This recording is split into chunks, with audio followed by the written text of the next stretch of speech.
But welcome again, everyone, to this month's PFCC Partners Community Workshop.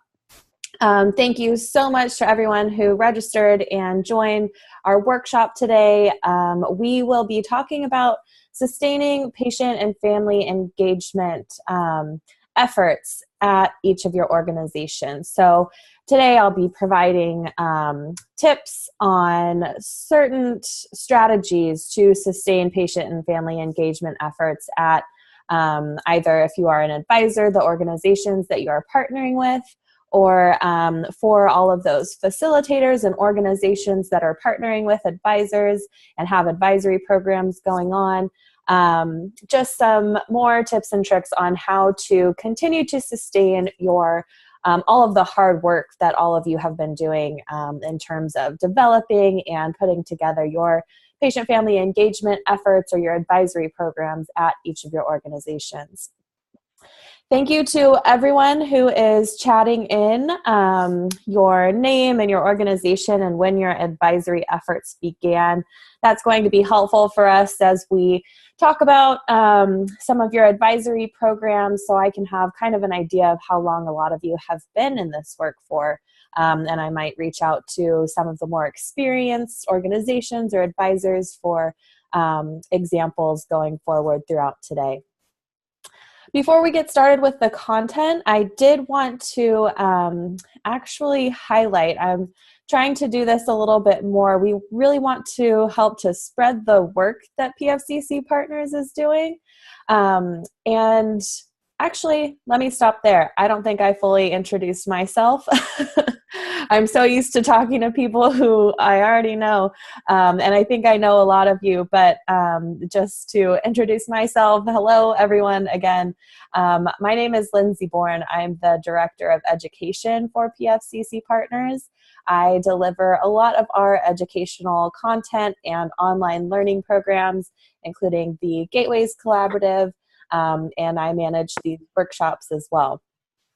We do usually have other organizations come to present on our workshops, but we saw a good opportunity to provide everyone who has been joining our workshop some information specifically from PFCC Partners and some tips and tricks and ideas that we have seen over the years in partnering with all of the organizations that we have partnered with to provide to you to help enhance your advisory programs and all of your patient-family engagement efforts. So one of those organizations that we do partner with to enhance patient-family engagement at their organizations is Health Insight. This is actually the Health Insight HIN, the Hospitals Improvement Innovation Network.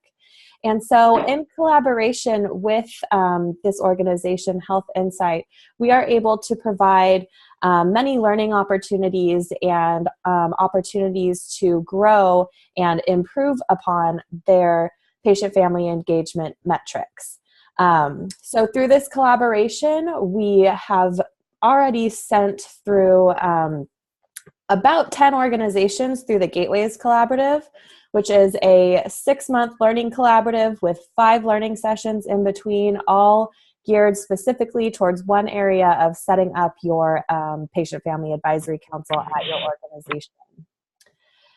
We do have another Gateways Collaborative starting with the Health Insight HIN hospitals in the beginning of next year. So if you are part of the Health Insight HIN, please get in contact with us if you would like to go through the Gateways Collaborative.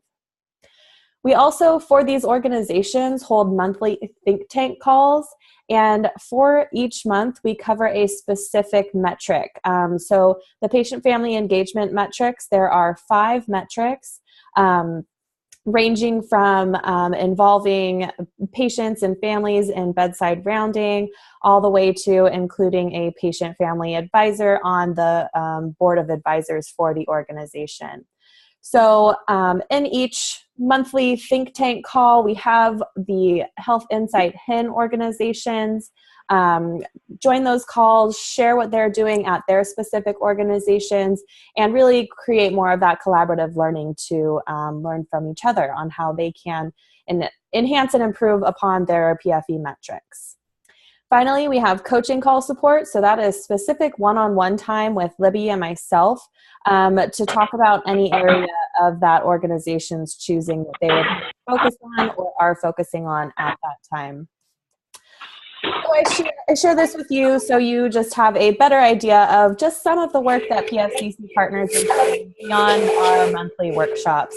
We do have similar relationships with multiple organizations, providing some of the same content for them. But through this collaboration, we have seen a drastic improvement on these patient-family engagement efforts. And this is why I just wanted to share this with you, because we are very proud of the work that we are doing. Yeah.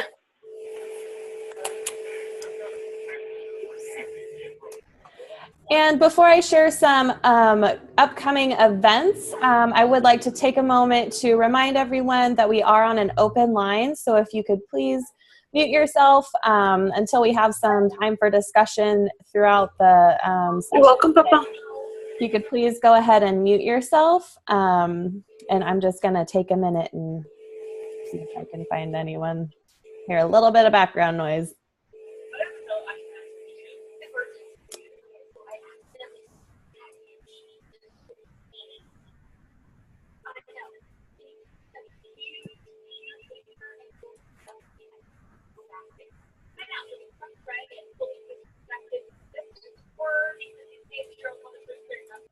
Okay, sorry about that. And then I just wanted to touch on a few upcoming events for PFCC Partners. Next month, we are going to have our workshop a little bit earlier in the month because we have Thanksgiving and understand that a lot of people do not work on the day after Thanksgiving. So we will be having our next workshop on Friday, November 17th, and we'll be very excited to welcome Deb Wackenheim, who will talk to us about Open Notes and some of the wonderful work that we are doing with their organization. I also wanted to throw out a quick save the date. We are offering a core competencies for effective advisors training. This is going to be a 2-part, 1-hour training held on January 25th and February 1st of next year. This is an open training to all advisors who are looking to really enhance their skills and effectiveness as advisors. So more to come on the content and registration, but I just wanted to have you save those dates if you are interested in participating. I also wanted to mention we have the PFCC Partners Work Plan. That is an 1.5-hour work plan meeting with Libby and myself where we can go through all of the steps to increase patient-family engagement and patient-family centered care more specifically at your organizations. If your organization is interested in participating in that, you can head to our website at pfccpartners.com/workplan. And then one other point that I forgot to add on here, I mentioned the Gateways Collaborative that we are doing with the Health Insight HIN organization, but PFCC Partners, we are also holding our own Gateways Collaborative as well. That will be starting on February 1st of next year. So if you are an organization that isn't part of the Health Insight HIN, you can still join our Gateways Collaborative that we will be holding at the beginning of next year. If I can ask Stephen, I know he's on, to put in the link in the chat box to our website where you can find the application and more information about the Gateways Collaborative. Thank you. And finally, we have so much going on at PFCC Partners, it's hard to keep our heads around. We also have the 2018 PFCC Conference, and that is going to be held on March 12th of next year, again at the California Endowment Center in Los Angeles, California. And we are happy to be partnering with HSAG to present this conference. I should update that because requests for proposals were due on October 13th, and we will soon have our session matrix available to everyone, and we will have our registration open very soon as well. So keep that date in mind, and you will see more information from PFCC Partners about the conference and when you can register coming up. You can also head to our website for more information. It's pfccpartners.com/annual conference. Okay, and I'm going to stop there for just a second to see if anyone has any questions on any upcoming PFCC Partners activities. I know there's a lot going on.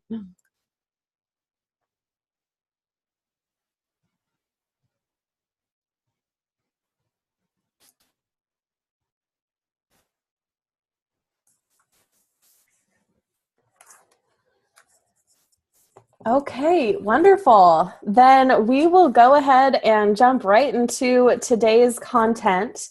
And again, I'm followed by pound. Otherwise, just press pound to continue. Oh, did someone have a question or? Okay, I'll take a moment here again to just remind everyone to please mute yourself. We will have some opportunities for discussion in a few minutes, but at this time, please mute yourself and we'll get to some of the content and have discussions in a little bit. But very happy to have you all joining us today. I understand we have a lot of advisors on today's call, as well as a lot of organizations who are partnering with advisors. I even see Christina from Quality Insights, Quinn QIOs, welcome. Lisa, hello. Another Quinn QIO, Russ, hi. So lots of diversity on today's call, which I'm very excited about, and I'm really excited to share this content with you. We're going to talk about sustaining patient-family engagement efforts at your organization. So the objectives for today are that each of you will understand some of the factors that sustain advisor programs. We're also going to identify some strategies to build both organizational investment and advisor investment. Then we're going to discuss some of the roles of advisors on organization committees, and I would be happy to hear any advisors on the call, their experience on those committees if they are partnering on them. I'm also going to share some facilitation skills to help all of the facilitators who are working with your advisory programs or managing your advisory programs to help build your skills as well. And then finally, we're going to understand how to manage success of advisor involvement. And I'll tell you at this point, it's really a lot of communication and sharing your successes and enthusiasm with your organization and surrounding communities.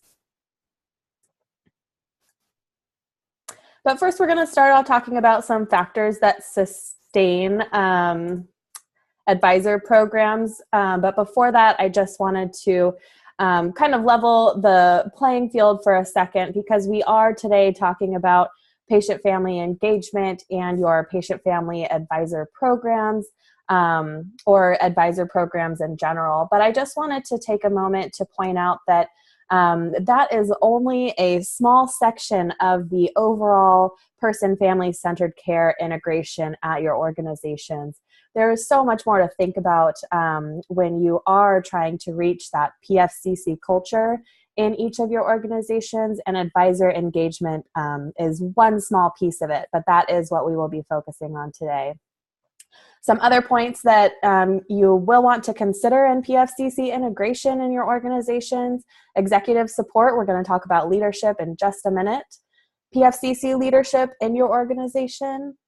How does PFCC impact your practice? Organizational improvement, and then your environment as well. I will point out and say I did mention the PFCC work plan earlier for those organizations who might be interested in participating in a work plan. On that 1.5 hour work plan call, we go through each of this entire layout of information and identify opportunities at your specific organization that you can really help guide to get to that PFCC culture that you're looking for.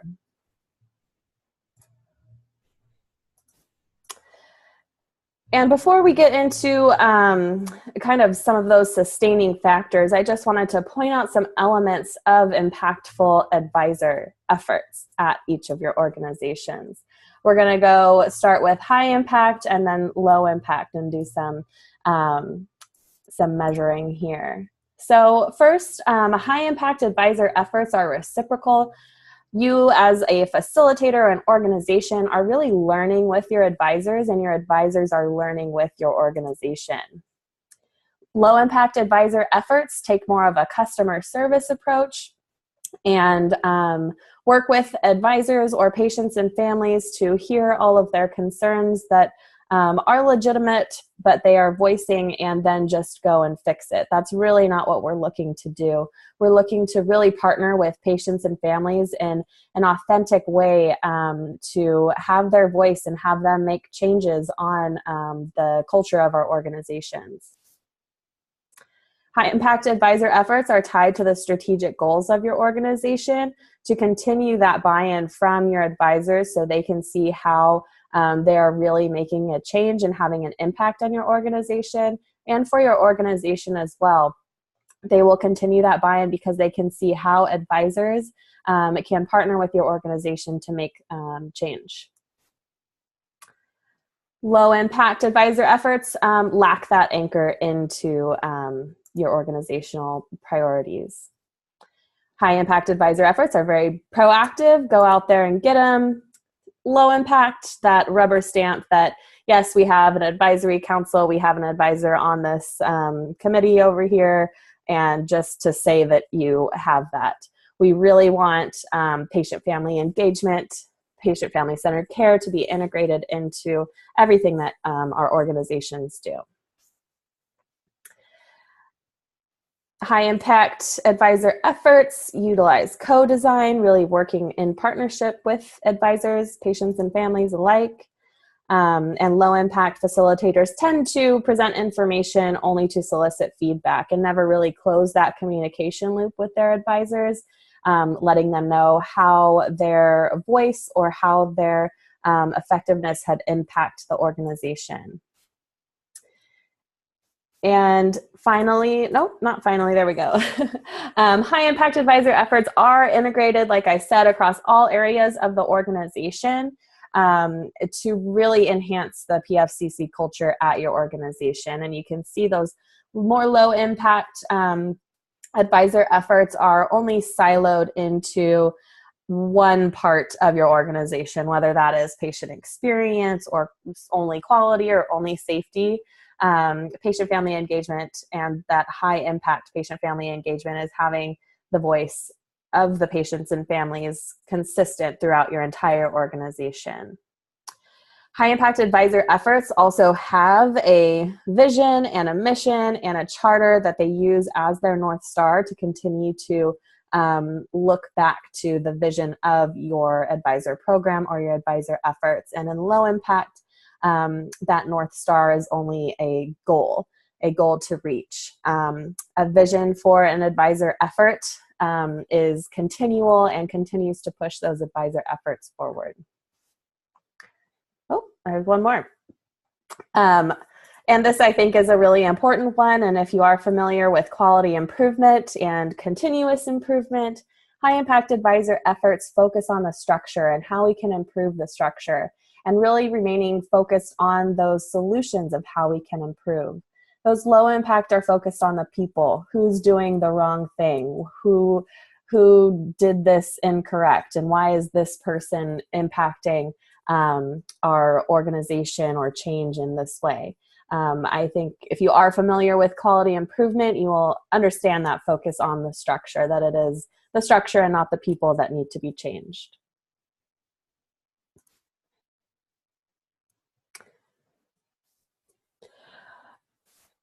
Okay, and so for a sustainable patient-family engagement structure or a sustainable advisory program, what we really need within our organizations is this interdependent leadership model. So many organizations might have experience in this lone leadership model where there's only one person who's driving and is accountable for change.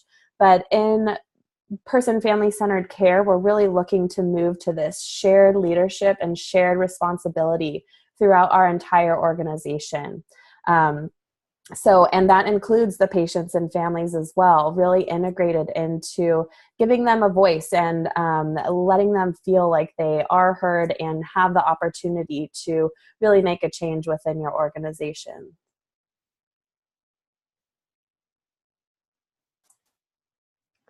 However, leadership is key to a sustainable patient and family advisor program at your organizations. And for those of you who have had your advisory programs running for many years, I'm sure you have seen that leadership buy-in is key. I talked about the Gateways Collaborative earlier, and that's one of the first steps in the collaborative is to identify a leadership representative who has buy-in in this advisory program or the efforts that you are about to take part on.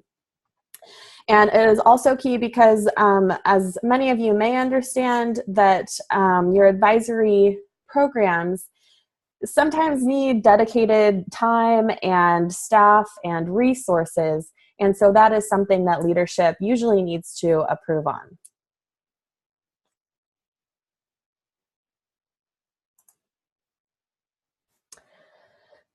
And communication is really key in sustaining your advisory program efforts, especially with leadership that we just discussed.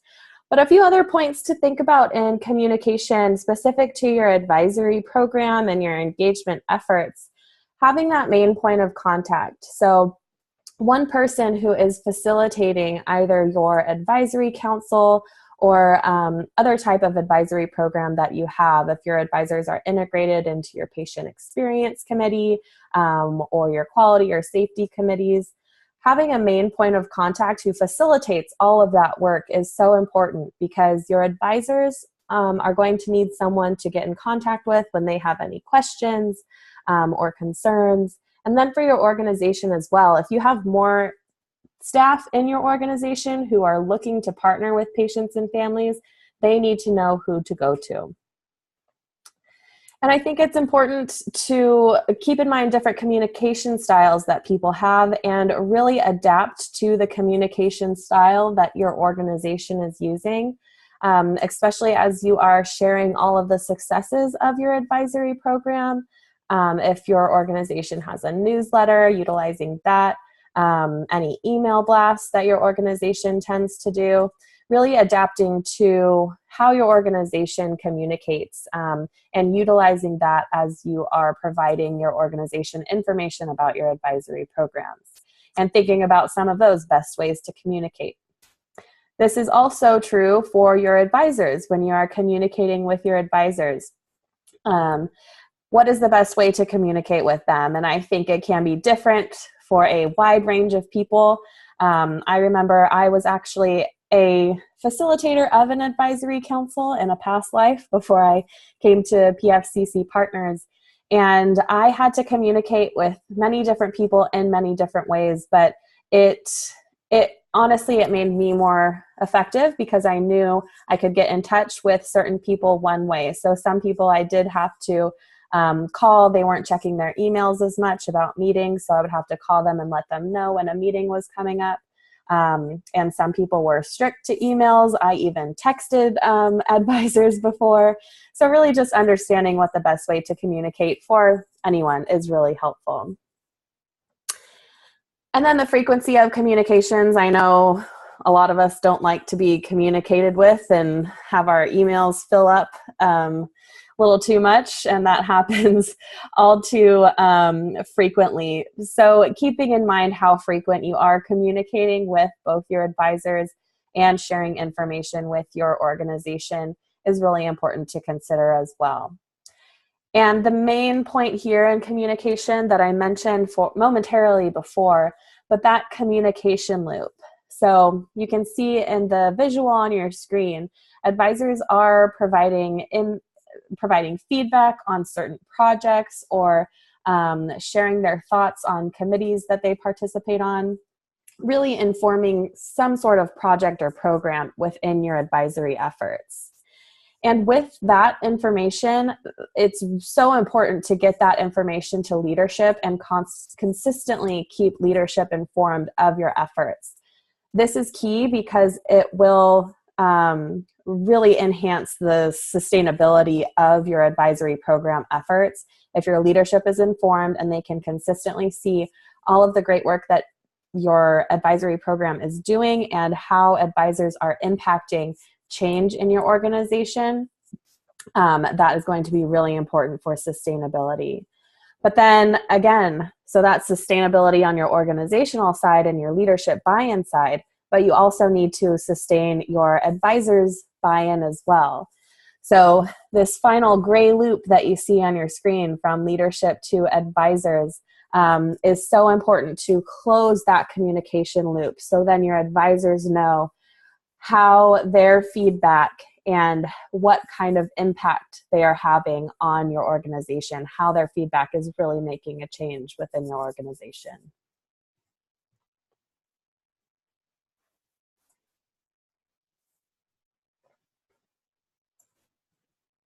Okay, and now I'm going to talk briefly about even more strategies aside from communication, although you can see communication is a point on here as well. It's going to be a point on my next slide also.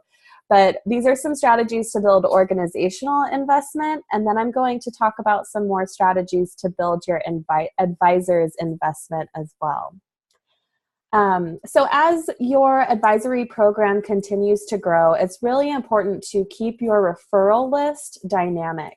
So if you have started an advisory program, you will have that understanding that you need to get out into the community and utilize certain people in your organization to help you find patients and families who are really interested and invested in your organization and would like to move into that role of an advisor.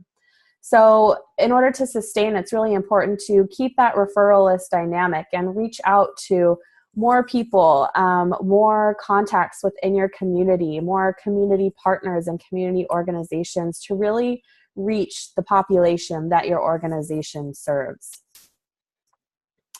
Along with that is building your champion base within your organization. So continuing to talk about all of your advisory efforts, your advisory program, all of the great work that your advisors are doing, and hold on to those who, as you are talking about all of that great work that you're doing, are really excited about it as well. Those champions will help to spread the word even more within your organization and within your community surrounding your organization to really spread the work of your advisory program. And then along with those champions, inviting staff members into advisory efforts can really help to grow your programs as well. I know there was one organization who actually went through the Gateways Collaborative that I had mentioned earlier. This is a small rural hospital in Northern California, I believe.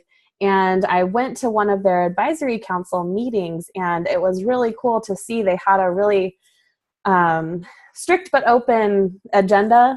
What they had every month was a certain department in the organization come in, introduce their department, talk about how their department kind of works within the whole organization. And then each month that department would also bring in a project or a program that they wanted patient and family advisor feedback or input on.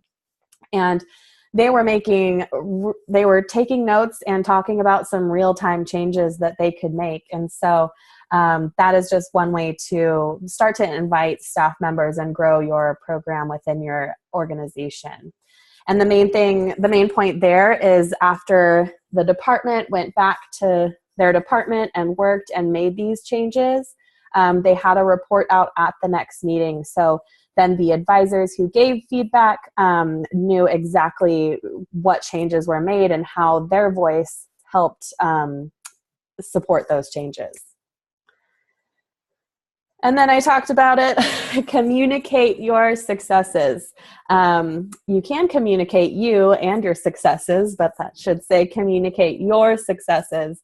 It's so important to continue to talk with enthusiasm about all of the wonderful work that your advisory program is doing and really show how that advisor voice has helped impact change within your organization?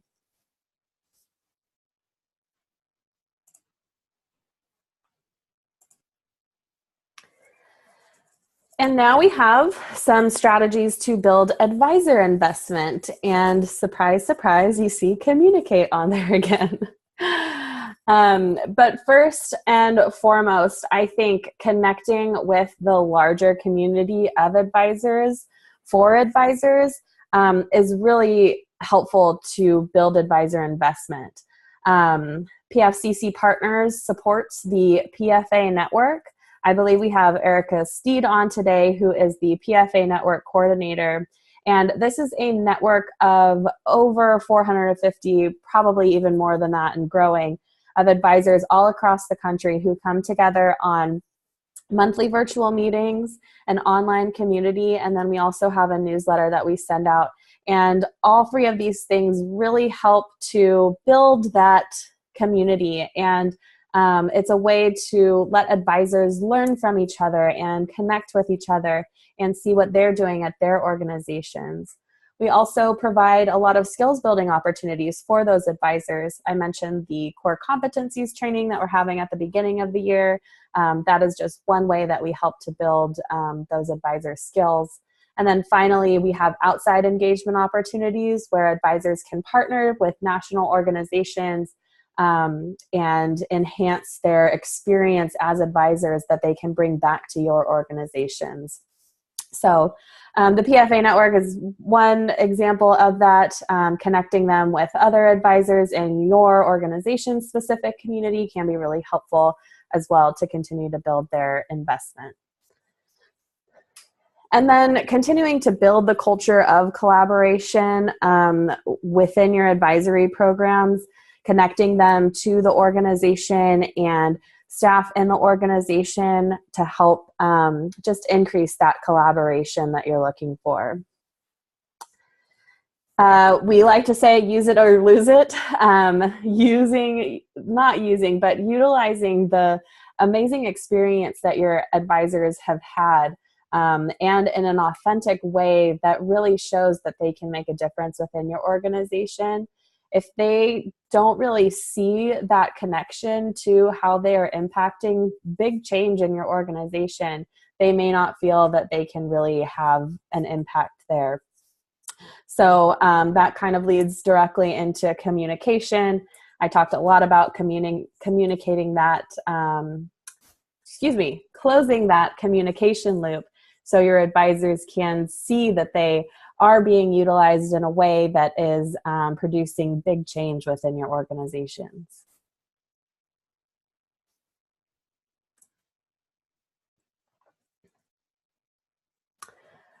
I'm going to stop there for just a second and see if we have any questions on the call right now. And please feel free, as I'm going through this presentation, to jot down any questions that you have in the chat, and I'll look at that periodically. We are going to have time for a discussion in just a few minutes.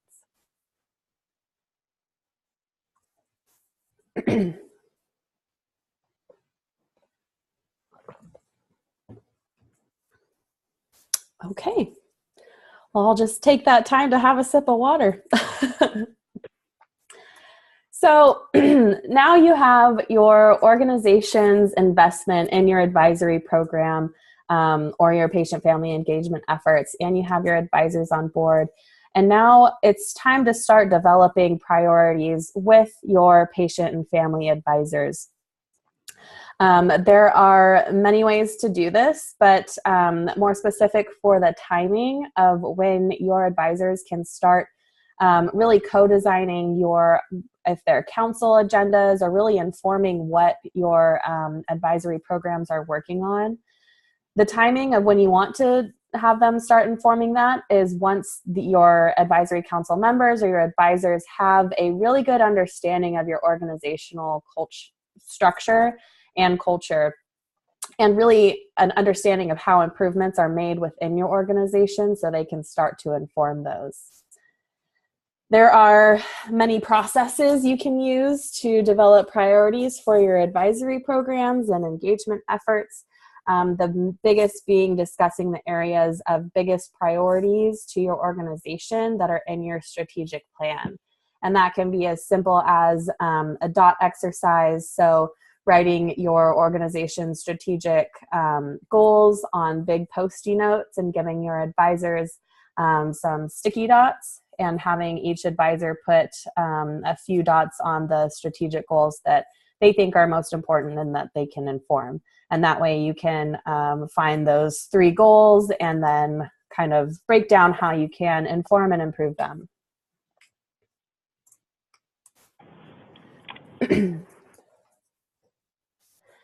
At PFCC Partners, for our specific organization, our specific goals for our organization and ourselves, we actually use the OKR system. This is objectives and key results. This is a systematic way to track team progress toward reaching organizational goals to ensure that all of your efforts lead to the same outcomes, which are those kind of overall goals. Key results should be bold and measurable. And at PFCC Partners, we review our key results and update them quarterly. So you can really document your progress throughout the year. So applying that to an advisory program, you can have your organizational goals from your strategic plan and then break down to some of those objectives on kind of the goals that can help inform your strategic plan. And then you can have some key results. So I'm trying to think of a good example, but one might be for your organization to reduce readmissions. And the key result could be advisors partnering with staff to look at the discharge process.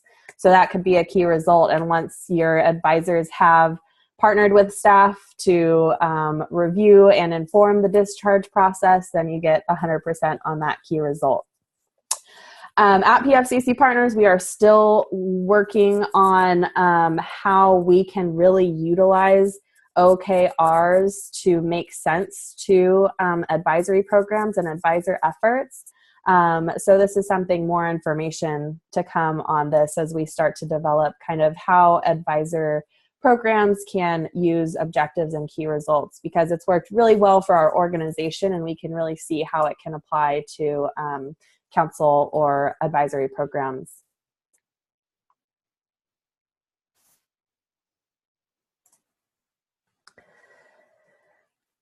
But as you are developing those priorities with your advisors on what is important for your advisory program to focus on, one really important piece to focus on is that clinical relationship. This will keep all of your advisory program work relevant to your advisors if one of those goals is to improve that clinical relationship in one form or another. One example might be an advisory program that's working towards making patient portals more user-friendly that specifically and directly affects that clinical relationship. So consistently keeping also that clinical relationship in mind as you are developing priorities with your advisors on your advisory program.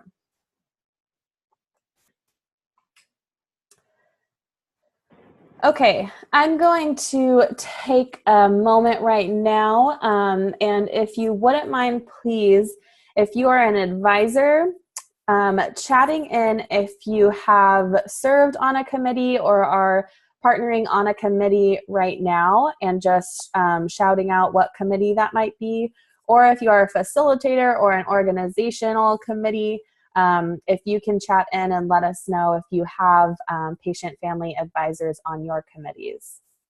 So I'll give everyone just a minute or two to do that.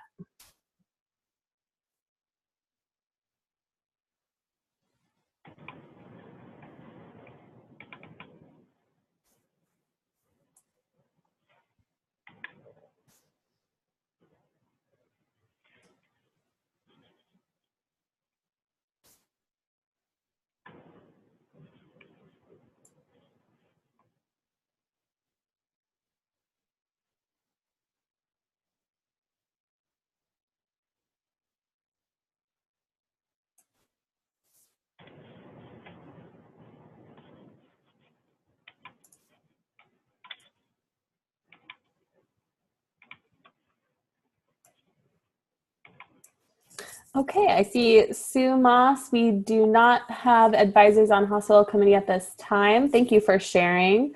Maybe that's something that you can work towards. We have advisors on our coalition for SNFs and on QuinQIO specific tasks. Great. We have an advisory council, the advisory committee. Great. Oh, Joe, the managing clinical excellence team. That is awesome. And Nancy shared, been involved in redesigning our brochure and involved in open notes as well. Great. Well, thank you everyone for sharing, and please continue to chat in your experiences on these committees. If you're an advisor, how you have partnered, how you've informed these committees. I think that'll be really helpful for others to see going forward. But for the sake of time, I'm just going to keep going forward. We are still having that conversation about integrating advisor efforts onto different points of engagement within your organizations. What you can see up here are many different points of engagement for patient-family advisors. And you can really work towards engaging patients and families to inform efforts and improve each of these areas. And so that goes back to talking about integrating patient-family advisors on all levels at your organization. And it's really an evolution of opportunities. You can see here we have the green opportunities or points of engagement, which are starting points for a lot of patient-family advisors. Taking a look at facility design and informing how that can be improved. More commonly, patient and family advisory councils. And then you move to those points that require some little more experience. So any advocacy efforts or partnering on committees or involved in quality initiatives or safety initiatives. And then finally moving to that last area, which requires a little bit more experience and or some additional training. And that's kind of like the gold star of an advisor reaching that organizational board membership. Very exciting. But you can see from this, there are many different areas that advisors, patients and family advisors can be involved in.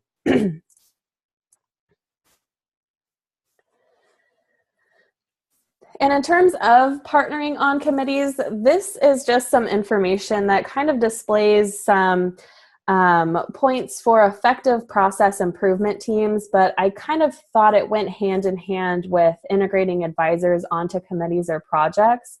And this information is helpful for both advisors and staff as well. So you can see some of the points that are important to consider when integrating advisors or just developing a committee or a team. Having a really clear vision and a good plan, measurement and feedback, we'll talk about that in a minute actually. Minimizing some of the barriers for your team and really focusing on those solutions. I think skills and attitudes are really important, and being able to connect and match advisors with areas of interest in your organization if there are opportunities for them to partner on committees. Having really clear expectations and accountability, I think is also really important to have for any team as well. But again, making every effort to match the interests of advisors to any projects or programs or committees that are open will help to ensure the advisor continues to participate on those. And then providing preparation, sharing that vision and plan with the advisor, giving them all of the information and context that they need so their impact on those projects or committees is really relevant. And then we also recommend sending advisors in teams of 2 to participate on committees. Some advisors on today's meeting might not need that because they are more experienced. But at first, to really have the support of another advisor and be a little bit more comfortable to speak up in front of them can be really helpful. If that is not available, sending a point person, so the facilitator, to attend some of those first committee meetings with the advisor is really helpful. And then finally, following up is so, so important, just to make sure that advisor has all of the information that they need, they have all of their questions answered, and they have a really good understanding of how they can inform this committee and really get involved, partner, and have an impact.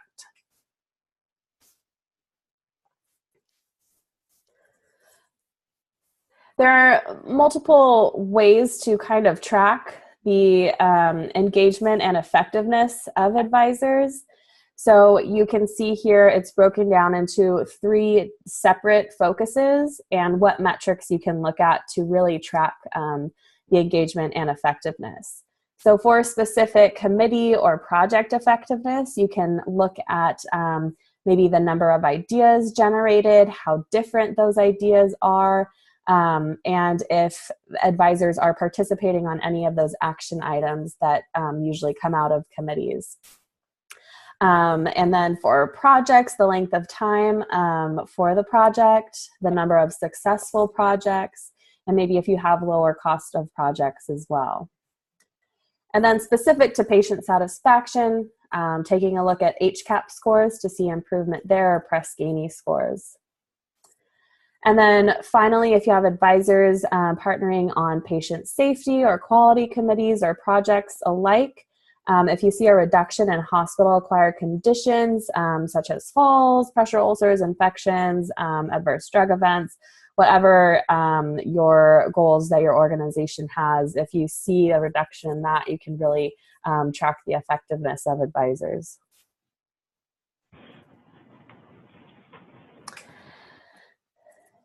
And now, really quickly, I'm going to get into some quick information about facilitation.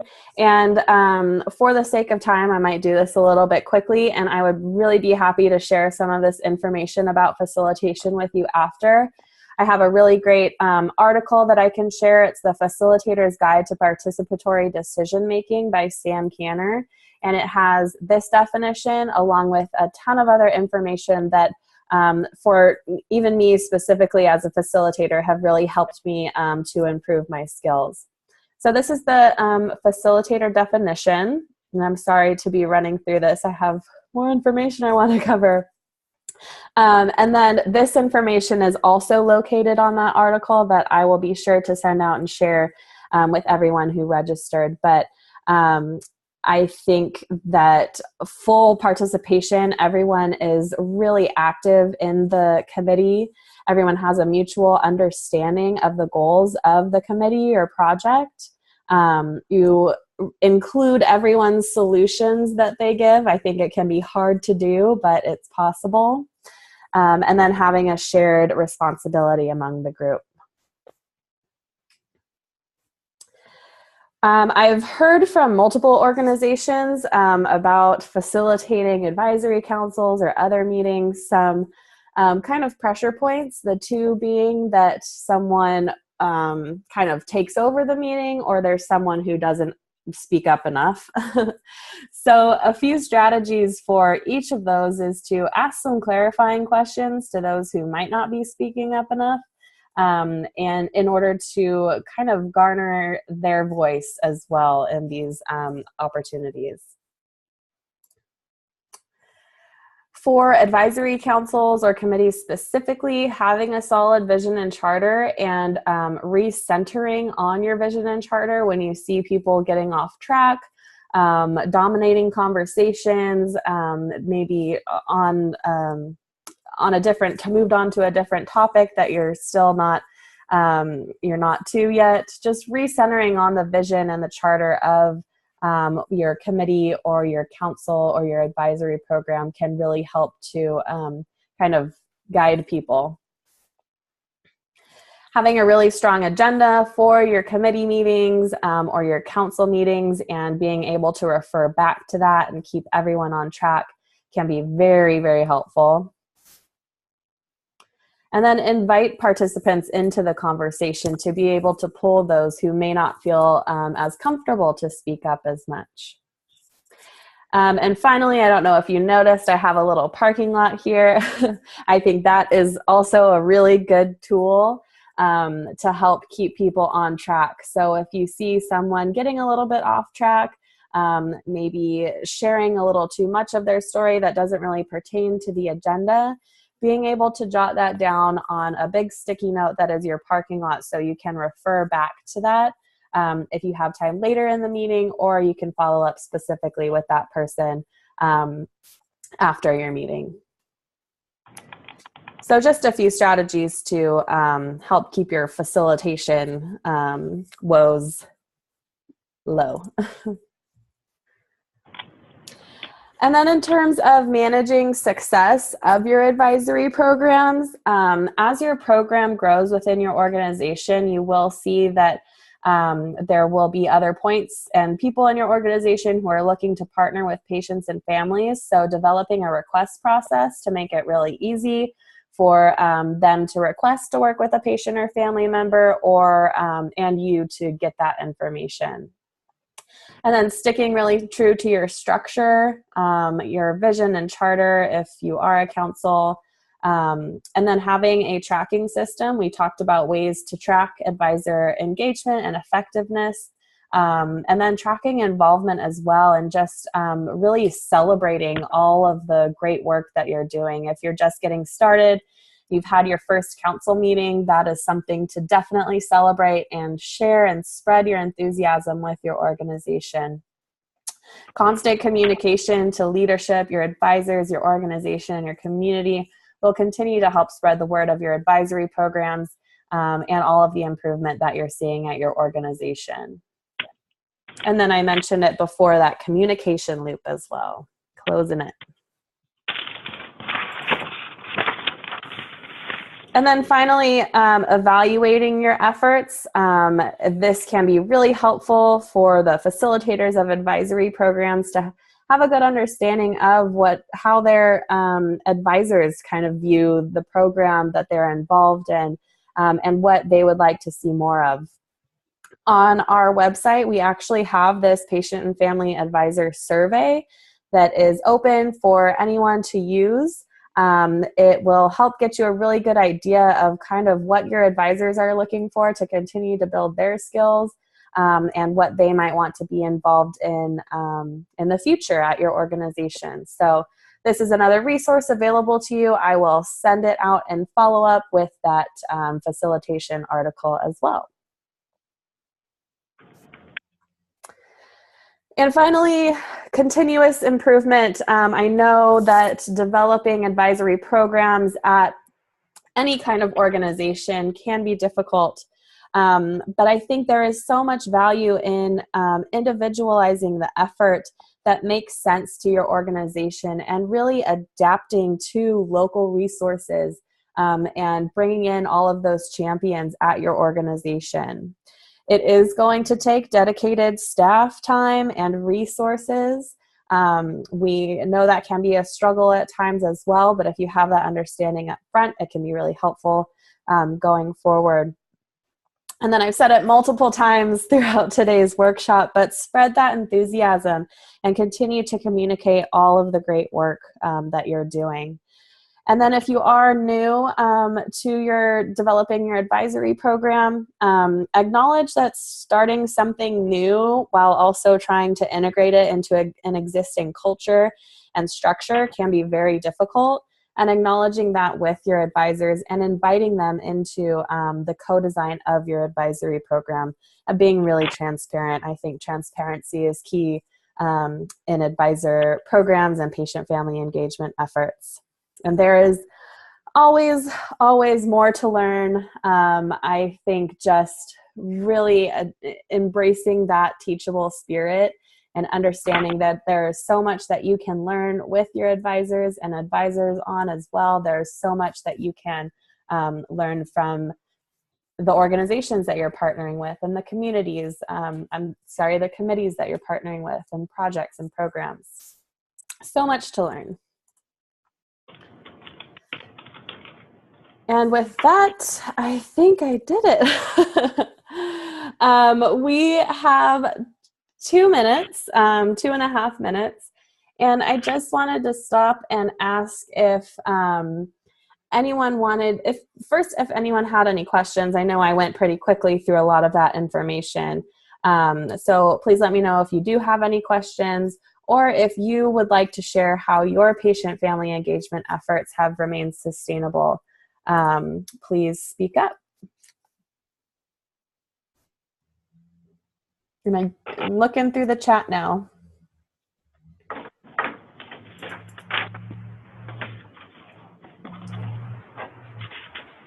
I see some organizations still working to embed advisors on other committees. One on patient experience. That's awesome, Chantel.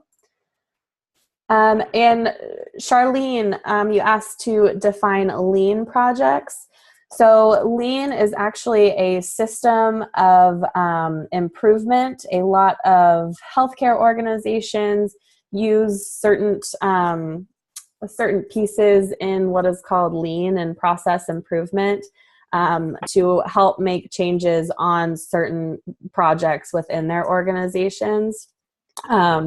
We actually have a quality improvement basics for advisors where we talk about lean. So I'll keep you updated on that. But Charlene, I can get you some more information on lean and lean projects.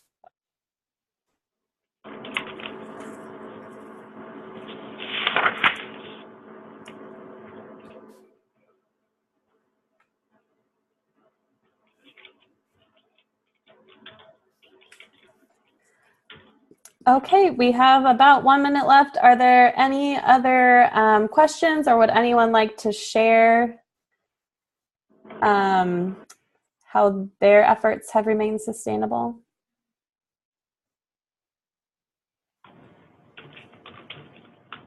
No?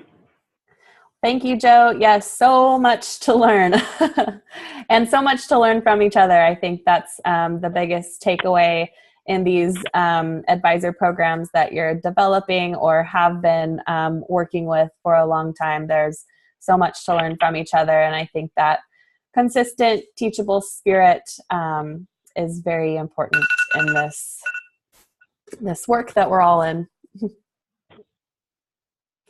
Oh, thank you, Chantel, for sharing. Their efforts have been sustainable by having someone to support the clinics.